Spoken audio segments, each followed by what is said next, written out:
Bem-vindo à Leitura de Ouvido, o podcast que transforma linhas em ondas sonoras. Eu sou o Lucas. Eu sou a Dayana. E o episódio de hoje são poemas de Victor Hugo. Reverenciado na França como poeta e lembrado no restante do mundo como romancista de O Corcunda de Notre Dame e Os Miseráveis. Vamos trazer hoje pela primeira vez aqui no Leitura de Ouvido Victor Hugo e vamos trazer um dos seus poemas, alguns dos seus poemas, Victor Hugo. Isso, inclusive um deles traduzido por Castro Alves, muito bacana. E no final a gente volta a falar sobre a vida de um dos maiores escritores de todos os tempos, Victor Hugo. Muito bom. Boa leitura.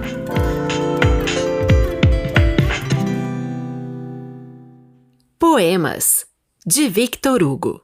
Nas traduções de José Lino Grunewald, Jamil Al-Mansur Haddad, Manuela Parreira da Silva e Castro Alves.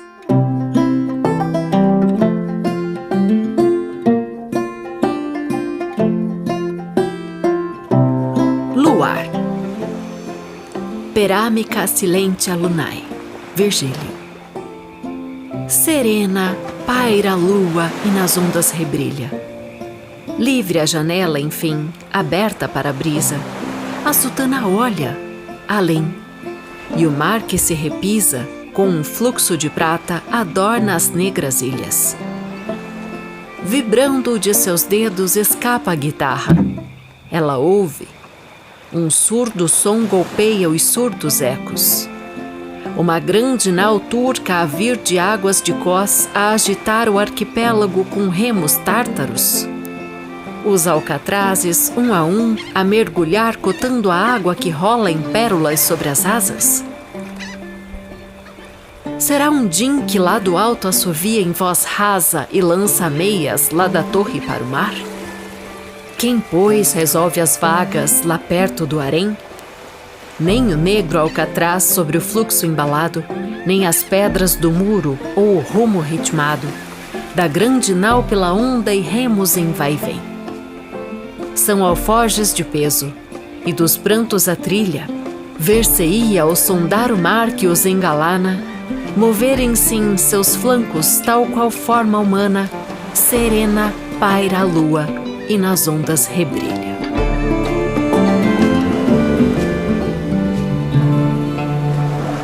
Devaneio. Lo giorno se n'andava a lear bruno, togliava gli animal che sono na terra, dalle fatice loro. Dante. Oh, deixa-me! É a hora onde o horizonte se esfuma, esconde a fronte vária sob esfera embruna. Hora onde o astro gigante já em rubor sumia. O bosque amarelado só doura a colina.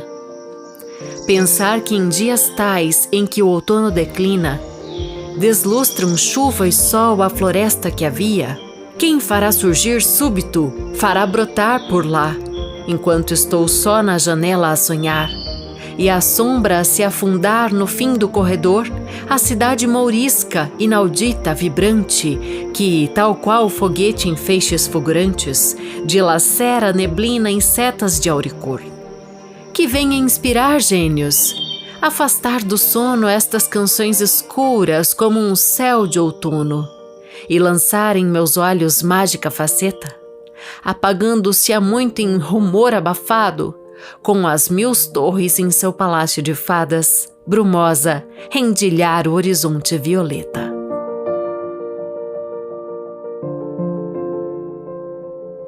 O sol adormeceu esta tarde nas nuvens.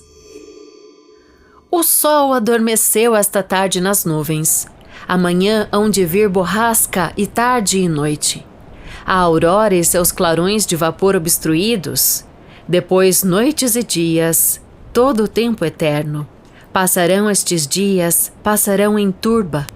Sobre a face do mar, sobre a face dos montes, sobre os rios de prata, e o bosque enrola, como um hino confuso de mortos que amamos. Como a face das águas e a fronte das montanhas, enrugadas e moças, e os bosques sempre verdes jovens serão. E o rio das Campinas traz dos montes o fluxo que oferece aos mares. Mas eu que cada vez mais curvo a minha fronte, eu passo e estimulado pelo sol alegre. Logo mais partirei bem no meio da festa, e sem que nada falte ao mundo imenso e belo. A infância. Um menino cantava. Sua mãe no leito agonizava, extenuada. A sua fronte na sombra pendia. E sobre ela, a morte numa nuvem vagueava. E eu ouvia a canção e escutava a agonia. Tinha 5 anos o menino, e junto à janela, um claro som de riso e de jogos se erguia. E a mãe, ao lado da criança doce e bela, que todo dia cantava, toda noite tossia. A mãe, sob as lajes do claustro, foi dormir, e o menino voltou a cantar. A dor é um fruto que Deus não faz surgir num ramo frágil demais para o suportar. Qual é o fim?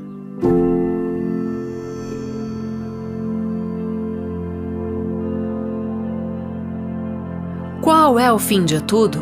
A vida ou a tumba? A onda que nos sustém ou a que nos afunda? Qual a longínqua meta de tanto passo cruzado? É o berço que embala o homem ou é o seu fado? Seremos aqui na terra, nas alegrias, nos ais, reis predestinados ou simples presas fatais? Ó Senhor, responde! Responde-nos, ó Deus forte! Se condenaste o homem apenas à sua sorte, se já no presépio o Calvário se anuncia, e se os ninhos sedosos dourados pela manhã fria, onde as crias vêm ao mundo por entre flores, são feitos para as aves ou para predadores?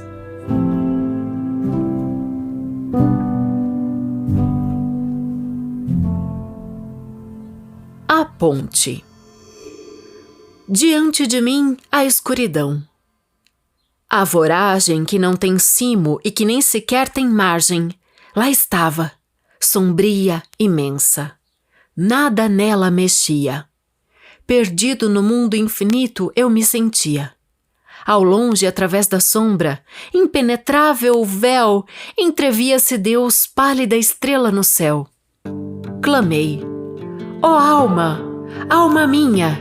Eu precisava para atravessar o abismo cujo fim não vislumbrava, e para durante a noite até Deus eu ascender, de construir uma ponte e em 1000 arcos a estender. Quem o conseguirá? Ninguém! Ó dor, tormento, chora! Um fantasma branco ergueu-se no momento em que à sombra um olhar de temor eu deitava. A forma de uma lágrima esse fantasma mostrava. Tinha uma fronte de virgem e 2 mãos de criança. Lembrava um lírio que toda a brancura alcança. As suas 2 mãos juntas acendiam uma luz. Apontou o abismo onde tudo a pó se reduz, tão fundo que nem o eco aí segue a sua lei. E disse-me: se quiseres, a ponte construirei. Para o desconhecido, ergui meus olhos do chão. Como te chamas? Perguntei. Respondeu: a oração.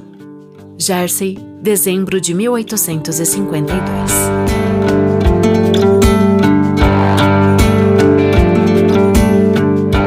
Fábula ou história? Um dia, magro e sentindo um real desfastio, um macaco com a pele de um tigre se vestiu. O tigre fora malvado, ele tornou-se atroz, ele tinha assumido o direito de ser feroz. Arreganhava os dentes gritando: eu serei o herói dos matagais, da noite o temível rei. Como malfeitor dos bosques, emboscado nos espinhos, de horror, morte e rapinas, escureceu os caminhos, degolou os viajantes e devastou a floresta, fez tudo o que faz aquela pele funesta. Vivia no seu antro, no meio da voragem. Todos, vendo-lhe a pele, criam na personagem. Gritava e rugia como as feras danadas: olhem, a minha caverna está cheia de ossadas. Olhem para mim, sou um tigre. Tudo treme diante de mim, tudo recua e emigra, tudo freme. Temiam-no os animais, fugindo com grandes passos. Um domador apareceu e, tomando-o nos braços, rasgou-lhe a pele como se rasga um farrapo. Pondo-o a nu, o herói disse: "Não passas de um macaco." Jersey, setembro de 1852. As minhas duas filhas. No fresco claro escuro da bela tarde que tomba, uma me lembra um cisne e a outra uma pomba. Muito belas, muito alegres, ó suavidade!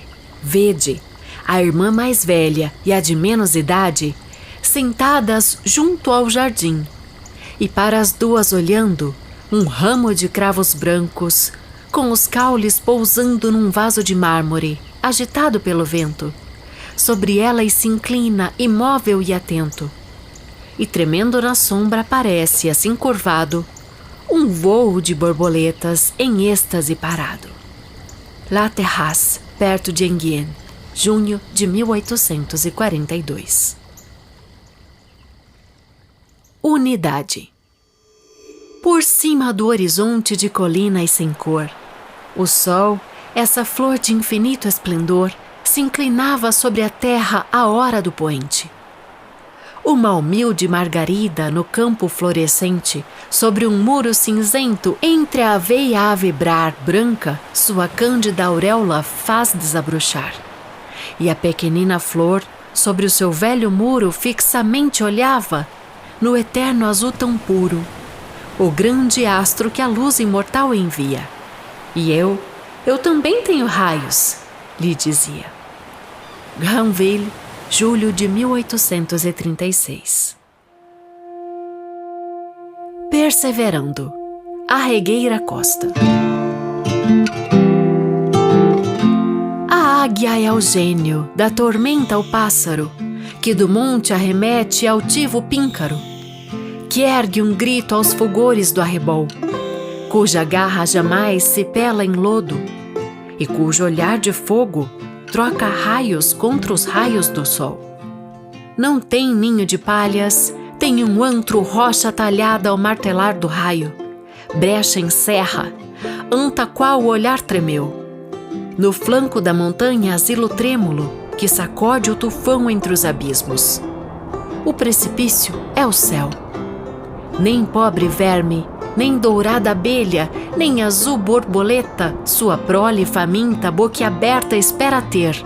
Não, são aves da noite, são serpentes, são lagartos imundos, que ela arroja aos filhos para viver. Ninho de rei, palácio tenebroso que a avalanche a soltar cerca tombando. O gênio aí enceiba a geração, e ao céu lhe erguendo os olhos flamejantes, sob as asas de fogo aquenta as almas que um dia voarão. Por que espantas-te, amigo, se tua fronte, já de raios pejada, choca a nuvem? Se o réptil em seu ninho se debate? É teu folgar primeiro, é tua festa, águias! Para vós cada hora é uma tormenta, cada festa um combate. Radia, é tempo! E se a lufada erguer-se, muda a noite feral em prisma fúlgido, de teu alto pensar completa a lei. Irmão, prende esta mão de irmão na minha, toma a lira, poeta, águia, esvoaça, sobe, sobe, astro-rei. De tua aurora a bruma vai fundir-se, águia. Faz-se mirar do sol, do raio, arranca um nome no febril cantar. Vem, a glória que ao alvo de setas. É bandeira arrogante que o combate embeleza ao rasgar. O meteoro real, de coma fúlgida, rola e se engrossa ao devorar dos mundos. Gigante, cresces todo dia assim. Tal teu gênio, arrastando em novos trilhos, no curso audaz constelações de ideias, marcha e recresce no marchar sem fim.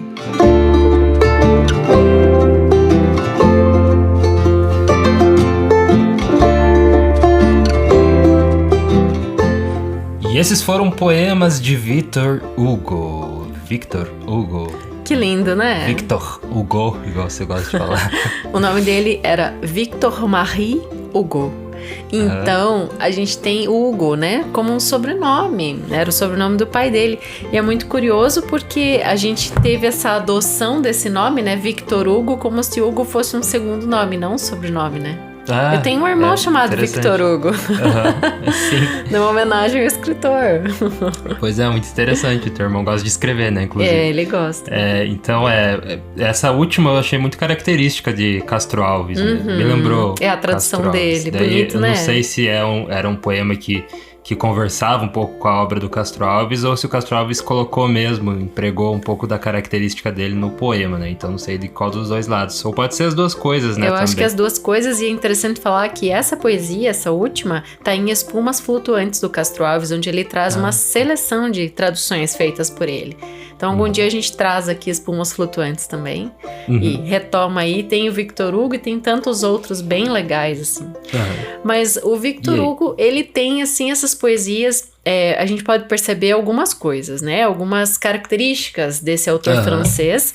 Uma delas é essa correlação com a natureza, né? Não à toa ele era classificado, né, como um romancista francês, né? Na escola romântica. Essa descrição bem romântica, né? De tudo, assim, bem... Sabe uma coisa curiosa? Ele é chamado de o poeta iluminado, porque através dos seus versos ele guiava os homens para a paz e a união fraterna. Achei muito bonita essa. Essa é uma das características, assim, da obra dele, ser chamado de poeta iluminado. Por isso que na França ele é tão conhecido como poeta mesmo, né? Um grande poeta. E ele recebeu, assim, muitas honrarias em vida, um reconhecimento em vida. Teve uma vida longa, viveu 83 anos. A gente já vai falar dessa vida um pouco mais. Sim. Né? E quando ele morreu, ele teve, assim, todas as pompas, apesar dele ter pedido, né?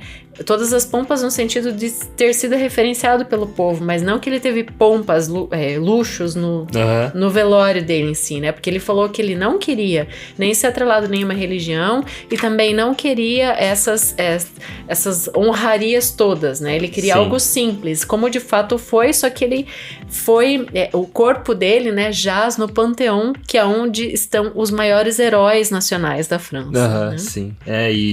E isso também vai de encontro com tem o... Ao encontro? Vem ao encontro, obrigado por corrigir. O tempo que ele passou exilado, né, em Guernesey. Acho que é assim que fala o nome da ilha, né? Que na verdade ele foi auto-exilado, né? Ele mesmo foi pra lá por diversas questões políticas, né, enfim. E daí lá ele falou algo na dedicatória do livro Trabalhadores do Mar, né, que é o livro que ele escreveu, dedicado à ilha que ele foi exilado, né? Ele fala algo desse sentido na dedicatória. Dedico esse livro ao rochedo de hospitalidade e de liberdade, a este canto da velha Normandia onde vive o nobre e o pequeno povo do mar, a ilha de Guernesey, severa e branda. Daí ele fala, meu atual asilo e meu provável túmulo. Nossa. Então mas depois ele voltou pra Paris. Depois ele voltou pra Paris, mas ele tinha essa sensação. Essa sensação, assim, dessa morte simples, né? Interessante, porque nesses 18 anos que ele ficou exilado, e a gente já vai explicar por que isso aconteceu, ele ficou também, além de Guernesey, ele ficou em Bruxelas e em Jersey. E pode ver que duas poesias que a gente fez hoje, ele assina de Jersey. Né? Ou seja, ele foi no tempo que ele estava exilado. E essas poesias foram aquela do macaco com a pele de tigre, que eu achei muito emblemática, né? Essa coisa da pessoa que parece forte, né? Tem toda essa questão de querer mandar nos outros e que se revela como macaco. Uma origem, né? Alguém totalmente mimético, né? Uma coisa assim, bem, bem curiosa essa poesia, a forma como ele constrói, né?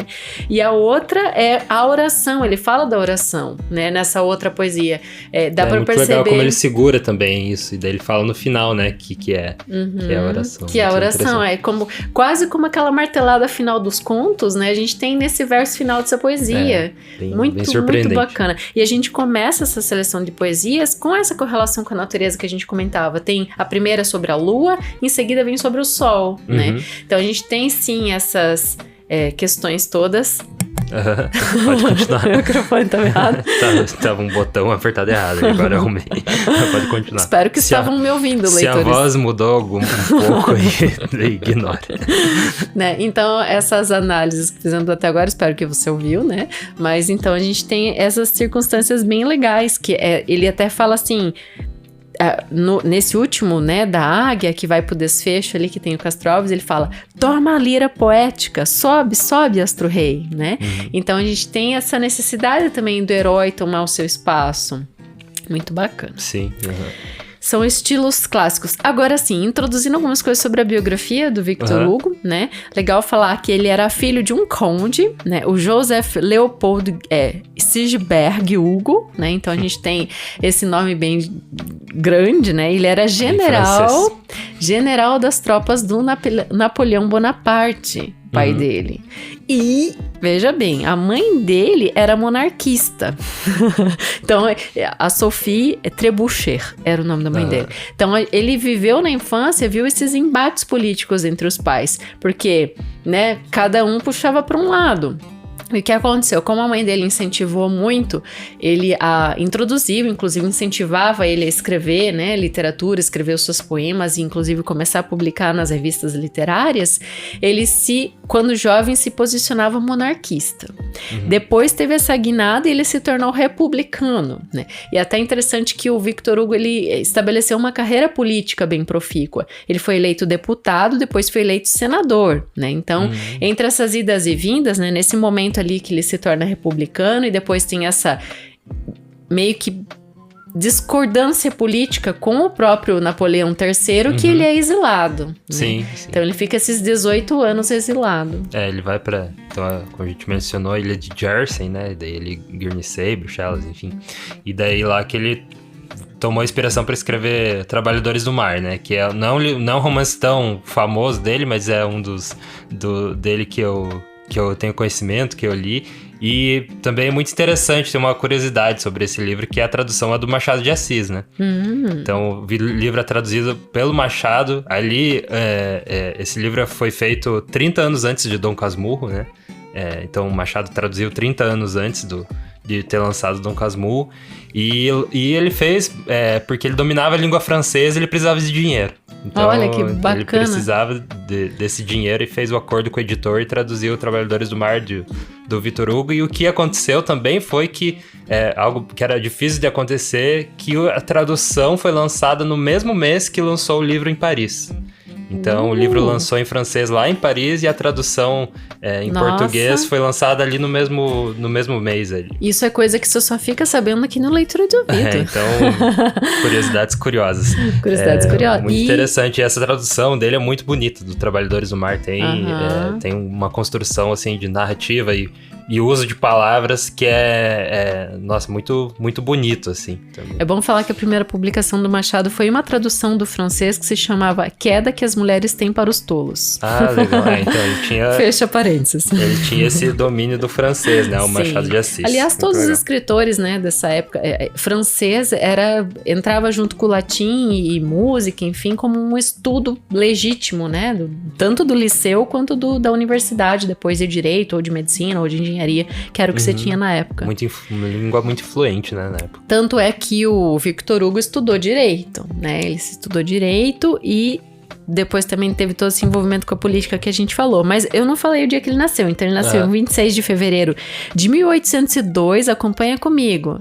E morreu em 22 de maio de 1885. Ou seja, ele atravessou o século XIX praticamente inteiro. 83 anos muito bem vividos. Ele é conhecido como um escritor que teve grande fama vivo, né? Isso. Então, ele, né, começou ali muito cedo, com 26 anos, ele já tinha um reconhecimento muito grande na sociedade ali. Como escritor, ele ficou conhecido primeiramente pelas poesias, né? O livro de poemas dele, que agora me fugiu o nome, mas... Então tá aqui, ó. Em 1821 saiu o primeiro livro de poemas dele, que se chama Odes e Poesias Diversas. E ali ele já apresentou esse estilo, assim, clássico na forma, essa questão do poeta iluminado que eu falei anteriormente, nessa voz íntima e pessoal dele, ao mesmo tempo em que ele inseria temas como fantasia e ideais políticos, que ele já tinha bem forte nessa época. Então aqui ele era super jovem. esse posicionamento monárquico dele, ainda nesse momento da juventude, né, antes de se tornar republicano, fez com que o Luís XVIII desse uma pensão para ele, né? Então a gente tem já essa questão... Uma bolsa de estudos, quase. Bacaninha essa história. Daí, então, o primeiro romance sai em 1823, que é o Hen d'Island. Só que depois ainda que vem, assim, esses mais famosos, que o Corcunda de Notre Dame foi em 1831, e Os Miseráveis bem depois, em 1862, já nesse período do exílio, e ele já traz essa questão da desigualdade social. O que ele queria era demonstrar essas mazelas, esse submundo da França do século XIX, né? Onde as pessoas pobres, então, passavam por tudo isso, ou seja, a história de um jovem que é condenado, né, à prisão por ter roubado um pão, né, e ali ele vai colocando todas essas circunstâncias das Miseráveis. Muito interessante, né, e ele trata também, nesses romances mais famosos, ele trata de relacionamento também, né, relacionamento afetivo, aí no Corcunda de Notre Dame é né, que ele mostra esse corcunda apaixonado, né, por uma mulher que ele tá muito longe dele, né, enfim. E nos Trabalhadores do Mar também é o trabalhador ali do mar, o Gilliatt, né, que ele tem esse amor meio platônico. Daí a mulher fala que quem fosse lá e fizesse tal tarefa ia conquistar o coração dela e tal, e ele foi lá, sofreu pra caramba, se quebrou todo lá, e dela escolheu outro cara. Então esse é o resumo aqui, muito porcamente, aqui do começo do livro, né? Então ele tratava também desses relacionamentos assim, afetivos, né? Totalmente social, né? Isso é bem interessante. O que introduziu ele assim, não, esse é o cara do romantismo francês, é este prefácio aqui. Ele escreveu uma peça que se chama Cromwell. E daí ele fez, antes dele apresentar essa peça propriamente, ele falou, daqui 15 dias vocês vão conhecer minha peça, eu vou fazer um prefácio bem pequenininho, porque a gente não pode se delongar nisso. E de repente sai do grotesco e do sublime, que é praticamente um tratado sobre a arte moderna, né? Então é o prefácio de Cromwell, que ficou tão conhecido que esse livrinho inteiro aqui é só o prefácio. E o prefácio ficou mais conhecido que a obra. Do que a própria peça. Então essa peça teatral saiu em 1827 e é esse texto que consagra o Victor Hugo no romantismo francês. Eu até separei aqui. É um drama de ação apropriado ao homem moderno em seu campo de batalha da matéria e do espírito. Veja a profundidade disso, achei muito interessante. E esse livrinho aqui eu estudo há muito tempo, em literatura vai e vem, mas ele... Quando esse livro saiu, não deu mais para fazer dramaturgia como era feito dali para diante. Todo mundo teve que rever o seu estilo, sabe? Passar limpo, pegar novos rumos, porque ele de fato redirecionou mudou na França, tudo, né? Essa questão da dramaturgia. E a partir dali, a gente sabe que a França é o epicentro literário do mundo, né? E nessa fase, principalmente no século XIX. Então, tudo foi mudando a partir dali. Então, essa obra aqui é muito importante. Quem gosta de literatura tem que ler, reler. Então ele mudou o jogo mesmo. Mudou o jogo. Bem bacana. Então, ao mesmo tempo que ele trabalha essa questão dessa fantasia, desse idealismo, desses temas políticos e filosóficos, ele também trabalha ficção histórica, muito atrelado, como a gente vê em Os Miseráveis, os fatos históricos para desnudar essa França, né, esse submundo para os pobres, ele vai entrando o tempo todo, né? Então, isso é muito legal, né? Esse jeito de fazer ficção, que é totalmente atrelado ao que está acontecendo ali de verdade, né? Não é nada tão distante. Hoje a gente vê bastante a ficção, né? Olhando lá no futuro, no pós-apocalipse, né? No pós-apocalíptico e tudo mais. Eu acho as distopias legais, mas eu acho que esse papel da literatura em colocar a história, essa reflexão da história a partir dos personagens e das narrativas criadas, é algo assim fundamental para o crescimento humano, assim, da sociedade. Sim, 100 Anos de Solidão é muito isso também, né? Que pega todo esse conflito político, enfim, é muito, muito bacana. E então, para fechar essa parte toda, todo esse discorrer sobre o Victor Hugo, então ele foi um cara de múltiplos gêneros, né? Ele escreveu... Era um pensador, crítico, poeta, dramaturgo, romancista, político... artista plástico. Eu vi algumas ilustrações dele. Você viu? Sim. Ele fez mais de 400 durante a vida toda. Era uma ilustração, assim, bem talentosa, né? Porque a gente, às vezes, vê o escritor que desenha, mas ele faz caricatura e faz coisas mais cartunescas, assim. Eu vi algumas gravuras do Victor Hugo que são bem com um estilo artístico, assim, bem avançado, sabe? E, inclusive, ele tem uma luta no Trabalhadores do Mar que é contra um polvo gigante que ele fez o desenho do polvo, assim, também. Tem nesse livro? Não tem no livro, mas tem acho que saiu na edição original, né? Que demais. A ilustração do polvo. E é um polvo gigante, tipo Kraken, assim. Então olha que top. É bom, então, a gente fechar falando dele que ele foi, de fato, reconhecido como um herói nacional devido a esse legado intelectual, né? Tudo isso que a gente comentou aqui que ele fez. E esse reconhecimento como herói nacional, então ele falou, eu não quero nenhum reverendo de nenhum credo aqui no meu leito de morte, até foi oferecido, o diácono da época escreveu uma carta para a família, porque ele convalesceu um pouco, né, na cama antes de morrer, de fato. E o sogro, no caso, que é o homem que respondeu ali a carta, falou que agradeceu, mas que eles iam respeitar os direitos, né, a vontade dele. Mas quando o povo soube que Victor Hugo estava morrendo, lotaram a rua, tipo, foram todos pra rua, ficaram na frente da casa. Foi um funeral... Diz que o corpo dele ficou exposto, né, igual quando morre um papa, assim, foi no Arco do Triunfo. Exatamente. No Arco do Triunfo, e as pessoas vinham de todos os lados ali pra ver ele, parece que mais de 1 milhão de pessoas ali pra ver ele. Tem uma história engraçada que as prostitutas todas da cidade ficaram de luto também. Monumental a história, né? Então nossa, chega a me arrepiar. Então foi algo grandioso, né? Eu não sei hoje em dia se alguém morresse além do Papa, se teria alguma coisa tão grandiosa. A última coisa tão grandiosa que eu lembro foi quando o Michael Jackson morreu, que foi um funeral, assim, super gigantesco, Antes né? disso, a princesa Diana. Então são poucas Daí pessoas. Daí o Papa né? João Paulo II. É verdade. Aí a gente prova o poder da literatura, né? Acho interessantíssimo a gente trazer isso à tona aqui. Algum escritor hoje você jogaria, assim, toda essa... Nossa, muito legal saber que ele teve tanta influência, né? Mas também foi uma vida longa, né? 83 anos, muitas gerações leram Victor Hugo. O que é difícil a gente encontrar, né, com os escritores, mas também vale levar em consideração que ele teve uma vida rica, né? Então ele teve esse retorno financeiro de vida, material, muito cedo na vida dele. Então isso melhorou. E suas narrativas, né? O que é muito legal. E que pode ter melhorado a qualidade de vida dele, né? Assim como a gente às vezes não vê em outros escritores que tem esse reconhecimento só depois de morrer, né? E daí acabam vivendo meio que aos trancos e barrancos ali durante a vida. Um que vem na cabeça é o Arthur Rimbaud, né? Agora aqui. E outra que morreu pobre e cega é a Maria Firmina dos Reis, né? Então, a gente tem tantas histórias assim terríveis, né? De realmente sofrimento desse escritor que o reconhecimento vem muito depois. Mas ter esse reconhecimento, essa glória em vida deve ser muito bacana. Então, por isso mesmo que ele foi tão conhecido, que ele tem uma biografia muito vasta. A gente trouxe apenas, tipo... alguns fatos. A gente arranhou só ali em cima a biografia dele, mas tem muita coisa mesmo, foi escrita sobre ele, foi pesquisada, muito se sabe da vida dele também, que né, não cabe aqui no tempo do podcast pra gente trazer tudo. E é bom falar também que a gente trouxe uma introdução ao Victor Hugo hoje, né, com essa seleção de poesias, mas a gente pretende trazer ele novamente, né, em outros episódios, com outras seleções e debates.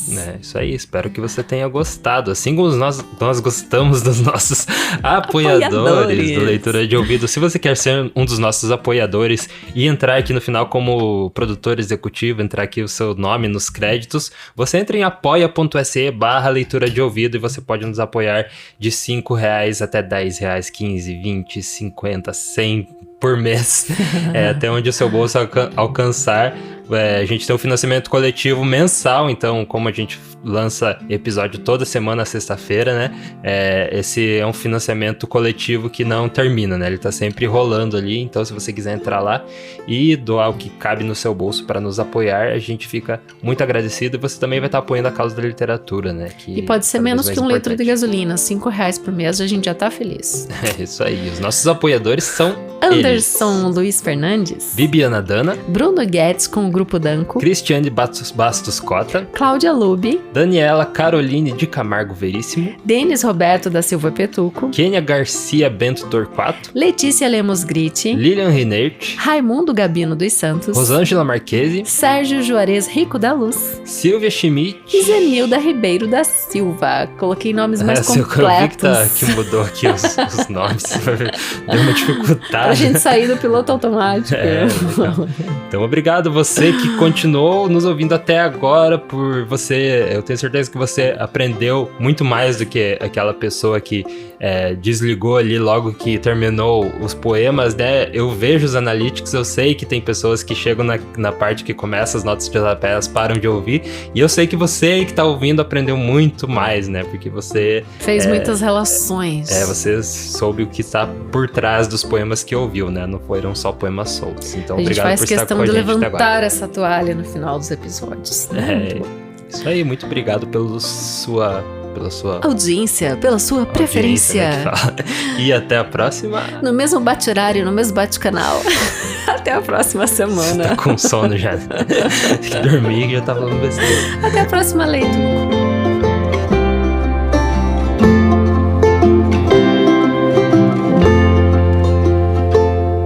O Leitura de Ouvido é dirigido e narrado por Daiana Pasquim. A edição, artes de capa e trilha sonora de abertura são feitos por mim, Lucas Piasecki. Essa é uma produção da Roca Studios. Se você gostou, siga-nos no Spotify para não perder os próximos episódios. Siga-nos também no Instagram, @Leitura de Ouvido. Você pode também assistir a todos os episódios de Leitura de Ouvido em nosso canal no YouTube, youtube.com/Leitura de Ouvido. Quer falar com a gente? Manda um e-mail para leituradeouvido@gmail.com. E a gente te vê na próxima leitura.